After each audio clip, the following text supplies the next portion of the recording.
We want to tell you the story of Scotland's library and information professional community. Looking back to 2022, Scotland's Year of Stories seems apt to highlight in this case. However, there's no question that Scotland's stories, and more importantly, the story of Scotland's libraries, have lived and continue to live beyond that year. We're in 2024 now, and the landscape for libraries to thrive has toughened in recent years, beaten out in toughness only by the resilience of the library and information professionals who keep forging forward with it.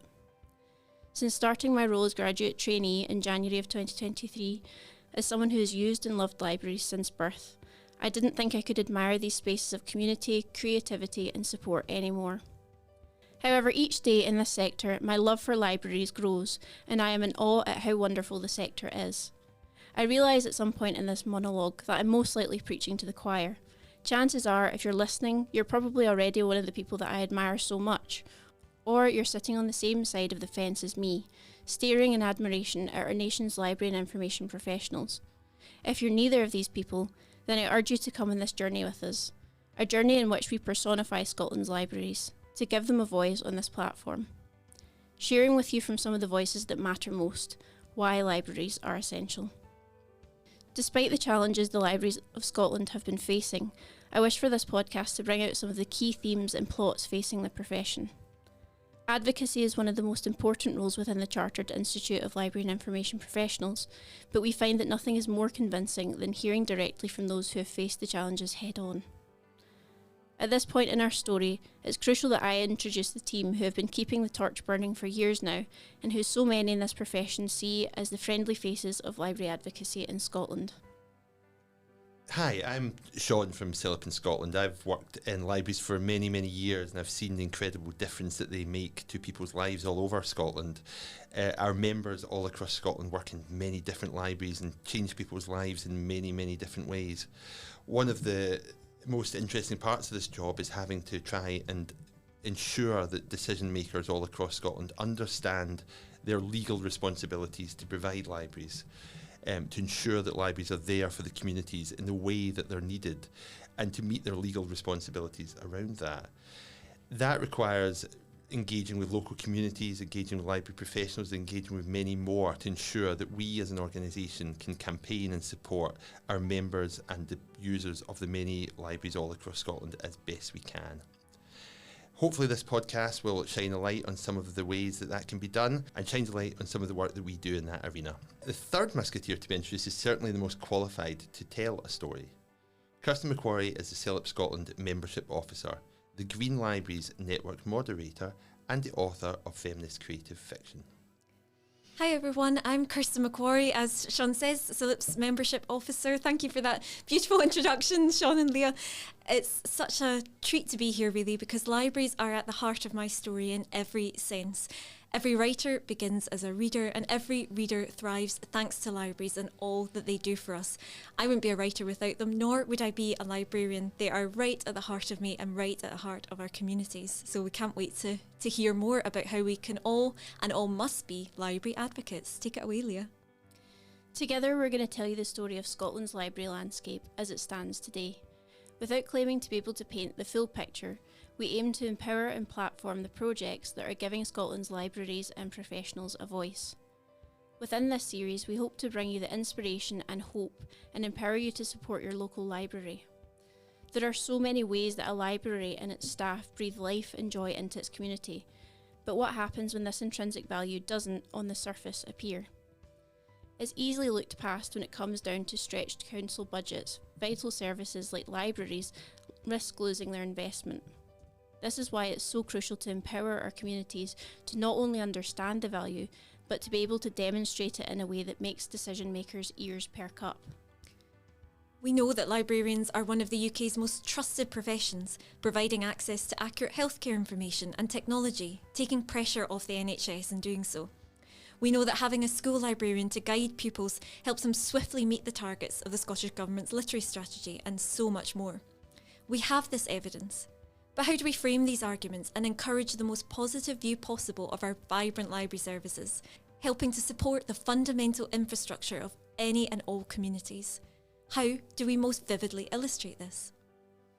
Despite some of the arduous circumstances, the successes of Scotland's libraries have remained the guiding light amongst stories of stretched budgets and contested drag queen story hours. These are what keep patrons coming in the door and being aghast when services are threatened. A balance is required to get all sides on the same page. Different priorities have different answers to this library equation. To widen the picture slightly and look at our outputs in the last year, we will get an even greater sense of how much librarians and their communities can be mobilised. This is if they get the investment that they need to achieve what they really can when they are fully empowered to do so. At CILIP Scotland, we provided the Green Library Scotland grant funding for the first school library in the United Kingdom, as well as several other public libraries, putting libraries of various types at the heart of ensuring sustainability for this world. As well as that, we've engaged with many other potential cuts and closures to libraries in the past year. For example, the proposal to close public libraries in North Lanarkshire. We engaged with the communities and we helped support petitions and other activities, which eventually saw those be reversed. We also funded several research projects using our research fund. These have supported a variety of things such as advocacy, feminism, activism and sustainability within libraries. That's only a few of the highlights from 2023. By doing this, we hope to empower our librarians, our information workers to carry out great work. If they continue to do that, then that helps advocate for the services that they work from. It shines a light on the work that they do and means that the sector is stronger. But no matter how strong and active our professionals are, if there isn't money in the pot to help them do what they need to do, then they won't be able to do it. That requires money from national government, it requires money from local government. The whole funding model needs support to ensure our wonderful libraries and incredible librarians can do what they need to do. And speaking of everything that we have coming in 2024, a highlight of the CILIP's calendar every single year is our annual conference. So it would take the rest of this episode to list all the highlights, but I'm particularly excited to hear from James LaRue, an international intellectual freedom expert, one of my favourite authors of all time, Sarah Sheridan, in conversation with Eleanor Thom about how libraries are essential to telling the hidden stories of women in Scotland and beyond. We also have parallel sessions covering topics like building AI-ready collections, seeing differently, making libraries accessible to blind and partially sighted users, everything you ever wanted to know about CILIP professional registration. As a proud chartership holder myself, very excited for that session. And really, there is so much more. And last but certainly not least, as Sean mentioned, green libraries and library-led environmental action is right at the heart of the sustainable future we want to see for Scotland. So we have lots of fantastic actions in store for 2024, increasing the number of Scottish signatories to the Green Libraries Manifesto, reopening that wonderful Green Libraries Scotland grant fund, growing the potential of last year's Green Libraries gathering, to include climate adaptation, to centre library-informed climate justice. And we are so excited to share these developments with you. You can find out more details on the CILIP's website. To showcase some of the public and political engagement that we're going to be engaging in this year, we first have to look a little bit further back. I've worked for CILIP since 2013, but since really 2010, there have been a squeeze on local government funding budgets. This has caused further and further reductions. We estimate that around an eighth of all libraries in Scotland have closed in that period, perhaps up to a fifth across the whole of the UK. However, libraries are a statutory service.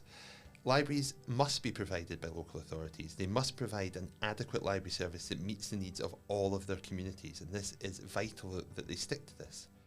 But we also realise that there is less and less money being provided for them to do so, and they have to look at ways of getting round this. However, we contest that libraries need to be there. They make a huge difference to people's lives and are absolutely vital. And any changes must involve community consultation, equalities impact assessments and more to ensure that any changes to services are not affecting the community in a way that they do not want. We have been undertaking political engagement for many years, writing to councils. We've met with ministers, partly leading to the first national strategy for school libraries. We continue now to engage with ministers and local government to try and ensure that they understand the difference that library services make.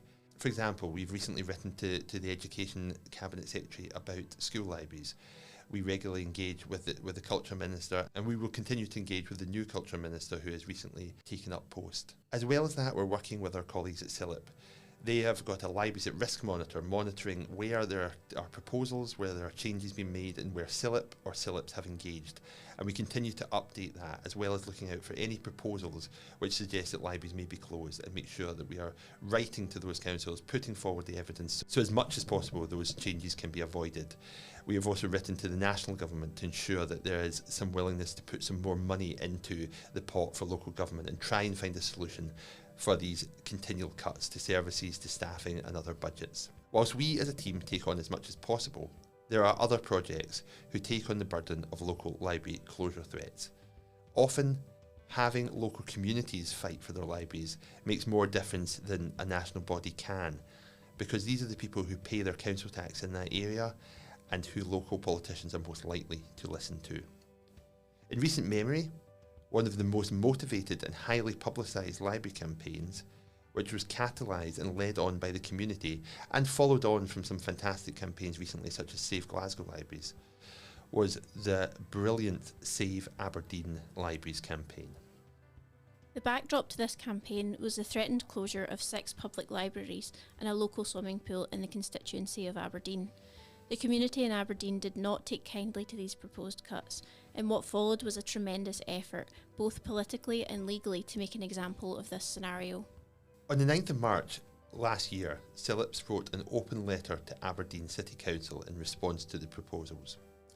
In this correspondence, we highlighted that evidence shows that when libraries are funded and supported, they are well used. With libraries having more visits in Scotland than football and cinemas combined, Aberdeen City already has one of the lowest numbers of branches per population at 1.62 per 20,000 as of 2019, and well below the average of 2.04. We pointed out in our letter that these changes could leave Aberdeen as having the lowest number of library branches per population in Scotland, as we believe that having an evidence-based approach to any of our advocacy is vitally important. And speaking of evidence, we know only too well that public libraries are essential in providing access to books, improving literacy, tackling social isolation and supporting mental health and well-being, as evidenced by the Scottish Government themselves.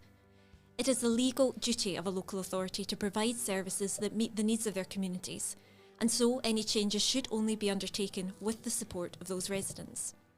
To use the precise terminology, it is their legal duty to secure the provision of adequate library facilities for all persons resident in their area, in a way that is also compliant with the Equality Act 2010, upholding social justice for those with protected characteristics and reducing the inequalities of outcome which result from socio-economic disadvantage. As Sean often says, how much value a local authority attaches to its public libraries can therefore be a good indication of how much it values its people. However, on the 15th of December, the decision was unfortunately upheld and the permanent closure of 6 libraries went ahead.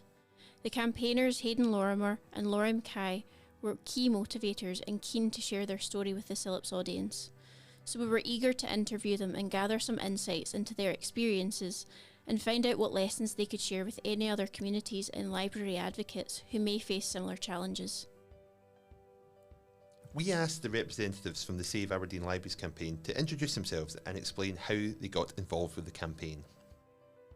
So my name's Hayden Lorimer. I live in Woodside in Aberdeen. Woodside Library was one of the local libraries that I knew very well, and I've been involved with the Save Aberdeen Libraries group over the course of the last 12 months. My name's Laurie Mackay and I've been involved with Save Aberdeen Libraries. I live sort of in between both Cornhill and Woodside Library, so either or were quite close to me. And I was just really passionate about library access in general across the city. So although I was involved in campaigning for Cornhill Library specifically, I really wanted to campaign for all the libraries because I really believe in equitable access for all. We then felt it was important for Hayden and Laurie to share, in their own words, an overview of the closures and campaign to save the libraries. I guess it was a crisis triggered by the City Council's budget meeting in March of 2023, or the budget announcement, where as part of the package of cuts to public finances, 6 library closures were announced, and they were announced with next to no warning whatsoever, and a timeline of about 3 weeks, I think, between the announcement and then the projected closure date. And so it really was a case of reacting very quickly to an emerging situation. And I think that what happened, if Laurie and I are recalling things properly, is that there were small little groups active in relation to specific libraries that had been earmarked for closure. And initially those groups were operating independently and were thinking about what could be done in relation to their local neighbourhood or community library, organising little actions or demonstrations or protests or petitions. But after a short period of time, we became aware of one another doing the same thing for different libraries across the city. They had the budget announcement, I think, on March 1st. Is that right? And I think the library closures didn't really get much attention. There was a much more attention on arts funding cuts. So there's a lot made of big noise Tory, and absolutely legitimately so. And I think in the furore of that, the fact that the budget had resulted in these library closures kind of went under the radar for about a week, and it wasn't until they had a second council meeting where those cuts, I think, got reversed for some of the things, that then the libraries and a swimming pool became kind of a large focus, and people began to sort of go to each other's events. So Fiona Mead, who was very involved in the community council in the Cornhill area, I know she attended the Woodside Library protest and she went to the Ferryhill reading. And so we were kind of meeting each other as well where we could. And then Hayden said, I think we realised like we're all doing the same thing and let's work together. And for me, like, as I say, like, I kind of recognize there was some people that had like a team, and there was others that were kind of left on their own and didn't have the same resources. So it was kind of like helping one another, because essentially we were all fighting the same cause. Recalling things, that there was common purpose identified, particularly around the petitions. Yeah. So we had online petitions, and actually to begin with, those petitions weren't coordinated. Because people were reacting very quickly and setting up online petitions to try and enlist support. But over the course of that month in March, what we managed to do was coordinate the petitions so that there was a central point online. And then I think a few of the campaigns, like, I can't remember which one did it first, there was like a love letter campaign. And one of the campaigners involved Karen. She's a graphic designer, so she very kindly, for the others who wanted to do something similar in their areas, like created graphics. There was a couple of us who'd set up social media channels, which was really helpful. So again, trying coordinating that all the social media channels had the same, like Save Aberdeen Libraries or Save ABDN Libs, I think was what we sort of settled on. So there was a sort of commonality and almost like a brand to it, I guess, just to make it easier for people to find us and find how they could take action. Because there's a lot of people who, you know, they're working full time or they've got children, and you need to make it as easy as possible for people to work out who their local councillors are that they can write to, and what's an MSP thing, what's an MP thing, what's a local councillor thing, what is actually going on, what's definitely to be decided, what can we fight against.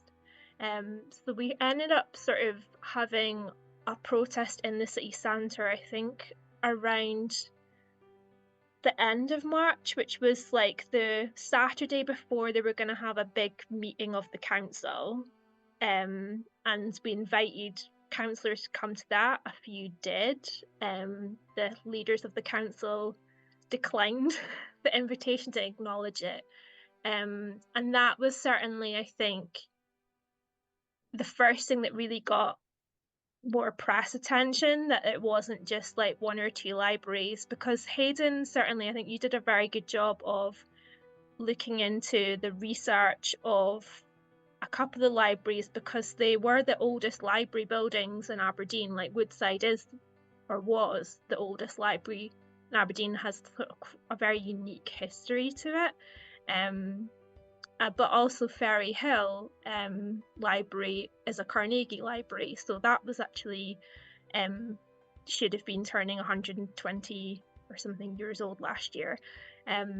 So we wanted to like find out about what were the protections around those buildings, that because we knew, or we had an idea of, well, these libraries were built not from necessarily council funding or government funding, but from charitable funding for a very specific purpose, which was to provide a public library for the people of the city, or the people in the Woodside was a village back when it was the library had been built. So what legal protections were there? And also at the time I went along to our local community council online. I was really ill at the time, so I wasn't able to get out and about as much. And it became very clear to me from asking very specific questions to the councillors who were at that meeting that evening that there was things that possibly hadn't been done. So when I asked about whether they had done Equality Act impact assessments and consultations, because as Hayden said, there wasn't like any kind of, oh well, this might happen, or like library staff were just as shocked as anyone, as well as the sort of the users of these libraries. There was no indication that that was sort of coming down the tubes, or that there was a possibility that any libraries would be closed. And so it was like, well, where's this come from, and what things are you putting in place? And they basically had no answer. We're like, oh well, the assessments will be done, or they haven't been done yet. And I was like, right. And when we tried to look out on the council website to find the equality impact assessment, because they publish them on the website for any kind of community facility or any building that they're closing down, or any service are closing down, there was nothing on there on the website that we could find. And when we were asking for it, there was no response. No one could give us answers. There were several of us who spoke to MSPs and MPs asking them to sort of contact their colleagues in council, and no answers were being given back. So that was when it became more about, right, we need to sort of look at legal action here if they're going to sort of stand firm in this decision to close all 6 libraries. And most of the libraries were also in some of the most economically and financially deprived parts of Aberdeen as well. Woodside, Cornhill and Northfield are like basically where they're all in very close proximity to each other, like and when you take them off the map, you just see now there's this huge gap in provision for a huge chunk of the city. And what you probably can't see from us sort of flat map, and probably Hayden as a geographer that's the things, is actually we're on a hill. Like Cornhill's on one of the highest points in Aberdeen, so even when something maybe looks like it's quite close on a map, it's quite a physical toll to get to certain places, because you're not going along like a little flat street, you're going up quite a steep hill. So proximity is, you need it to be closer, because it's more of a struggle to get there. It's not just a sort of 5-minute gentle stroll down the road, particularly if you've got a disability or elderly, you've got very small children and you're pushing prams, or got toddlers who want to be independent and walk all by myself. Thank you very much, and stop at every dandelion and crack in the street. And also the other thing was that we were aware certainly that there was the schools in the areas of, at least we found out 2 of the libraries were the only primary schools that didn't have a school library in the buildings. Trying to get that information took a lot of months as well to confirm that. We know from speaking with the campaigners that the Save Aberdeen Libraries Campaign group became involved with legal proceedings against the council with the support of Govan Law Centre. Here's what they had to say about this relationship and how the two became involved. So because I work at a university, I was able to use a few contacts to reach out to people who are legal scholars, and that was really just to try and establish what kind of legal protections there were around the libraries that had been threatened with closure, and got a little bit of help and some leads there. But our principal gateway into Govan Law Centre was actually via Grampian Community Law Centre, which is run and housed by Robert Gordon University in Aberdeen. And Hannah Moneagle, who was with Grampian Community Law Centre at the time, now not with them. Hannah was really helpful indeed in just positioning us in terms of what kind of legal protections we should be thinking about in relation to libraries, and directing us towards Govan Law Centre as a law centre that had already had experience in campaigning efforts to try and protect public libraries. And so with Hannah's help, we were able to meet with Mike Dailly and colleagues at Govan Law Centre, who were then able to give us a greater sense of what exactly should be happening and what it became apparent wasn't happening. And I think maybe the other legal dimension to things here was our rights to freedom of information. And I think as campaigners, we ended up having to put in multiple applications to via freedom of information to really establish and clarify what had happened and what hadn't happened in relation to City Council's library services around consultation in advance of the closures. And it was a quite difficult thing to piece together as a story. It's probably reasonable to observe that there were flaws in the process, to put it diplomatically, and I think that much was acknowledged in a City Council meeting towards the end of last year. So I knew about Govan Law Centre not from Hannah, but from contacts I had who'd been involved peripherally with the Glasgow libraries closures. I think it was Hannah or somebody else had told us, it might even have been CILIPs, that told us that there had been a case in Murray like about 10 years ago now, where they had put to the Court of Session for a judicial review. One of the challenges I think that we had was, one, we had such a short space of time, because with the judicial review, you've only got 3 months from when the council say they're going to close the library to being able to submit a request for a judicial review. Because there was such a short space, we only had like 3 weeks for them sort of saying, yes, the libraries are definitely closing, to them actually closing. It means that you've not really got time to spend time going into the libraries to sort of let library users know. There's people that find out months later that their library had closed, or were showing up to closed doors not understanding because they hadn't heard about it, particularly because people who were elderly, people who didn't speak English as their first language, the news takes longer to get to them because they're not on English speaking Twitter or Facebook. The other challenge is that it costs a lot of money in legal fees, and the criteria to get legal aid is quite narrow as well. It's not about whether you have been wronged, it's about what income you're on, whether you have savings.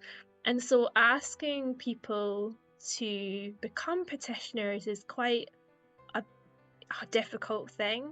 And so, for example, I was assessed by Govan Law Centre, and I was someone who they assessed as being someone who came under a criteria of someone with a disability that had been impacted by the closure. But because income wise I didn't fit the threshold, or I was like on the borderline, it meant that I wouldn't have qualified for legal aid. You're looking at, you need to fundraise tens of thousands of pounds, and you're up against the council who's got a heck of a lot more money than you as an individual. And most of the time when these judicial reviews go through, they take years. You want to be responsible as campaigners of like making sure people are as safe as they can be going into something like that. At this stage, it's important to formally introduce another character who we also spoke to for this podcast. Mike Dailly, Principal Solicitor and Solicitor Advocate at Glasgow's Govan Law Centre, was kind enough to also lend his time and expertise to this podcast. We'll let him explain his role and involvement in the campaign in his own words. Yes, of course. My name's Mike Dailly. I'm the Principal Solicitor and Solicitor Advocate at the Govan Law Centre in Glasgow. We're a community controlled law centre. We've been around for almost 30 years. We undertake social welfare law, public law, prevent people becoming homeless, get involved in discrimination cases, education law and so on and so forth. So really busy law centre. And I suppose in terms of my particular role as being the sort of the senior accountable officer, I also take the lead for our strategic litigation, working with obviously a number of my colleagues.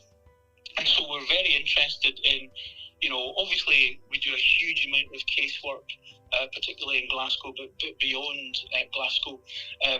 But we're particularly keen to get involved in what's called kind of public interest litigation. If we can get a case in a particular part of Scotland that could benefit a whole community, then that's what we're really keen to do. Sure. I mean, this was very much a grassroots campaign by local campaigners that were working with the libraries. I think in Aberdeen, the council decided, sadly, to close 6 local public libraries. And that caused a massive outcry in terms of local people across Aberdeen. And what was amazing about that whole campaign was people came together and organised. And it wasn't just the 6 public libraries. At the same time, the council was also closing Bucksburn Swimming Pool, which was a very important local resource. So all these different people came together and worked together and ultimately got in touch with ourselves at Govan Law Centre. And I suppose that's what kind of led us into getting involved in challenging the closure of public libraries in particular. I mean, I guess in some respects, from a local government funding point of view, it seems to me that libraries are like a low-hanging fruit. They seem to be looked at as an easy thing to close, which I find deeply sad, because actually the amount of money that's saved in the grand scheme of local government isn't that much. And if you think about how important public libraries are to communities, then it just seems to be an absolutely short-sighted thing to do. And I was particularly keen to get involved in trying to protect local public libraries in Scotland, because I certainly spent a lot of my childhood in libraries. So I'm a huge fan of the importance of libraries for education, but also as a source of part of the community fabric in terms of where people can go as a safe space. When we began to tell this story, we understood that it was a big undertaking. However, we were naive to think we could have told it in one episode. This seems like an apt place to leave our story for now, only to shortly return for episode 2, which is live now. A special thank you is in order to my co-hosts Kirsten and Sean, and our wonderful contributors Hayden Lorimer, Laurie and Mackay, and Mike Dailly. We'll be back shortly in the next episode to continue this discussion.